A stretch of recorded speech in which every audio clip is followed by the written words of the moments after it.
নমস্কাৰ বন্ধুসকল, মহান বিজ্ঞানী ৰসাল কাহিনী চিৰিজটোলৈ আপোনালোকক স্বাগতম জনাইছোঁ। প্ৰথম কাহিনীটোৰ নাম দিছোঁ 7 টকাৰ কাহিনী। বলকচোন কাহিনীটো আৰম্ভ কৰোঁ। নোবেল বঁটা বিজয়ী প্ৰফেচৰ চি.ভি. ৰামন, আপোনালোকে নিশ্চয় চিনি পায় চি.ভি. ৰামন অৰ্থাৎ চন্দ্ৰশেখৰ ভেংকট ৰামন। তেখেতে অৱসৰৰ পাছত বাংগালোৰত এটা গৱেষণা প্ৰতিষ্ঠান নিজাকৈ খুলিবলৈ ভাবিলে আৰু ভবামতেই কাম আগবাঢ়িল। তেওঁৰ প্ৰতিষ্ঠান চলাবলৈ এতিয়া 3গৰাকী বিজ্ঞ ব্যক্তি বিচাৰিছিল আৰু সেই ব্যক্তি বিচাৰি বাতৰি কাকতত বিজ্ঞাপনো দিলে। বহুতো অভিজ্ঞতাপুষ্ট গুণী জ্ঞানী ব্যক্তিয়ে সেই চাকৰিৰ বাবে আবেদন কৰিলে। তেওঁলোকে এই ভাবিয়ে আবেদন কৰিছিল যে যদিও চাকৰিটো নাপায় তথাপি নোবেল বঁটা বিজয়ী মহান বিজ্ঞানীগৰাকীক দেখা সাক্ষাৎ কৰিবলৈ সুযোগ লাভ কৰিব। ভাবক, এজন নোবেল বঁটা বিজয়ী ব্যক্তিৰ লগতে এগৰাকী বিখ্যাত বিজ্ঞানী, তেখেতক লগ কৰাটো কিমান ডাঙৰ আনন্দৰ কথা হ'ব পাৰে। তাৰপিছত প্ৰাৰম্ভিক পৰ্যায়ৰ পৰীক্ষাত 5গৰাকী প্ৰাৰ্থীক চূড়ান্ত পৰীক্ষাৰ বাবে নিৰ্বাচন কৰা হ'ল। সেই 5গৰাকী প্ৰাৰ্থীৰ মাজৰ পৰা চূড়ান্ত পৰীক্ষা পাতি 3গৰাকীক চাকৰি দিয়া হ'ল। পিছদিনা প্ৰফেচৰ চি.ভি. ৰামনে খোজকাঢ়ি গৱেষণা প্ৰতিষ্ঠানলৈ গৈছিল। তেওঁ এজন ব্যক্তি ৰৈ থকা দেখা পালে বাটত।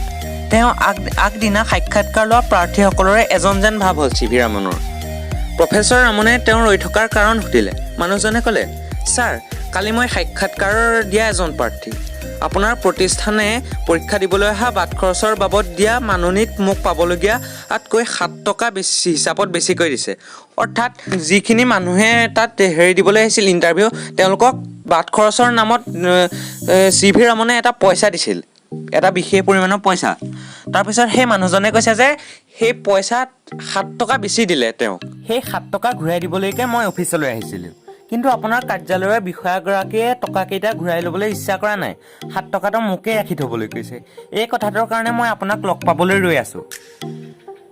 তেতিয়া ৰামনে ক'লে, তেতিয়াহ'লে তুমি মোক 7 টকাটো উভতাই দিবলৈ মোক লগ ধৰিছা। তেতিয়া ইজনে ক'লে যে হয়, মোৰ যি প্ৰাপ্য নহয় সেয়া মই ল'ব খোজা নাই। এইবুলি মানুহজনে ৰামনৰ হাতত 7 টকা দিলে। টকাখিনি লৈ প্ৰফেচৰ ৰামনে কিছুদূৰ গৈ ৰ'ল। উভতি চাই তেওঁ মানুহজনক পিছদিনা পুৱা 10:30 বজাত তেওঁ কথাটোত লগ ধৰিবলৈ ক'লে।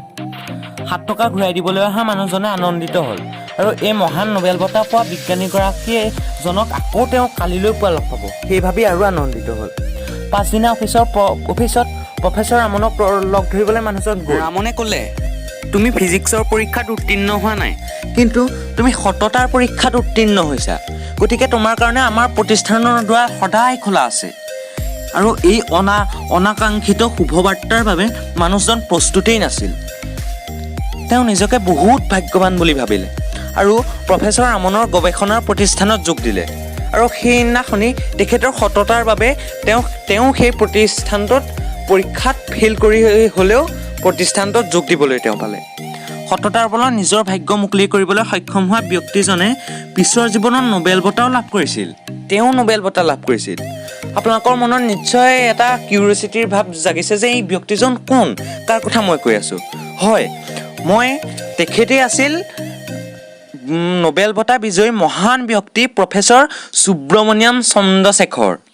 তেওঁৰ সেই 7 টকাই তেখেতৰ জীৱন কেনেকৈ সলনি কৰিছিল সেই কথা তেওঁ নিজৰ গ্ৰন্থতে লিপিবদ্ধ কৰি থৈ গৈছে। এইটো মই সাজি কোৱা কাহিনী নহয়, তেওঁৰ নিজৰ গ্ৰন্থত নিজেই লিখি থৈ গৈছে।